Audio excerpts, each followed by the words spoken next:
Okay, so now when you play the video, you should be able to click on them, but you should also lose lives when you make contact with a bomb. Okay, so let's see if we lose a life when we make contact.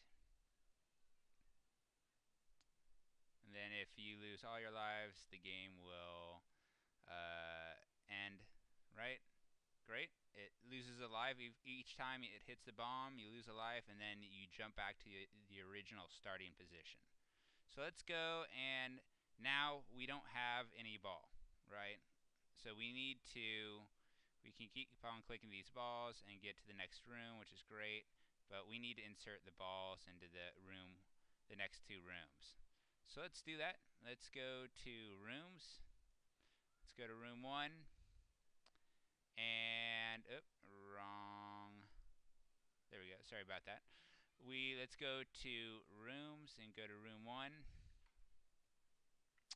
And I would probably in under objects, let's go to ball. I would place it somewhere not too close to a bomb because we don't want the game ending automatically. So we'll just start maybe right there. Hit OK. And then let's go to room 2. And then I'd probably place it not a bomb, but the ball. I'd probably place it maybe right here. Okay, and hit OK.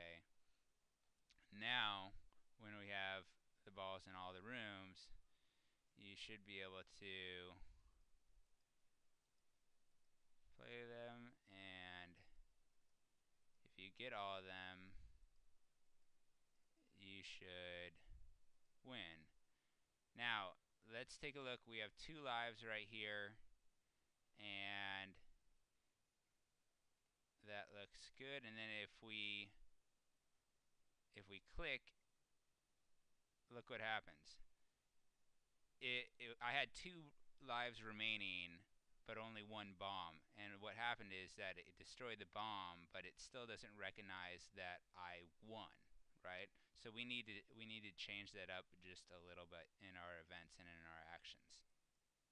So to resolve that conflict between the bomb and the ball, let's go to the ball and let's go to the collision with the bomb.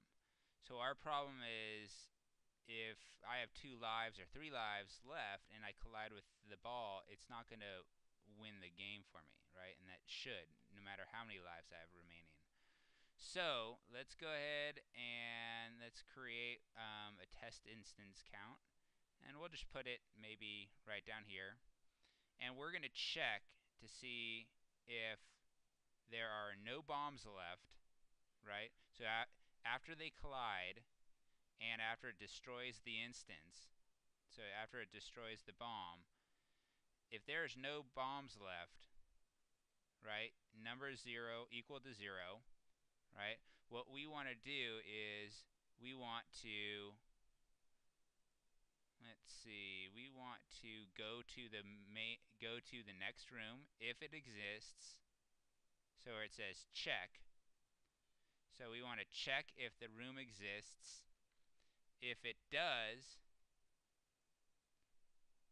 right, let's start a block here.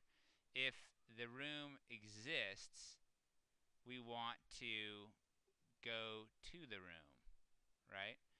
So, because this might happen on the first room or in the first room or the second room.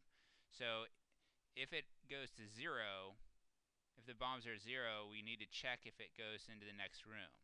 And if it doesn't, right, if it doesn't, then we want to end the game by adding a little pause and then going to this and typing in "you win." And then after that, let's just end the game like so, and then it says end game.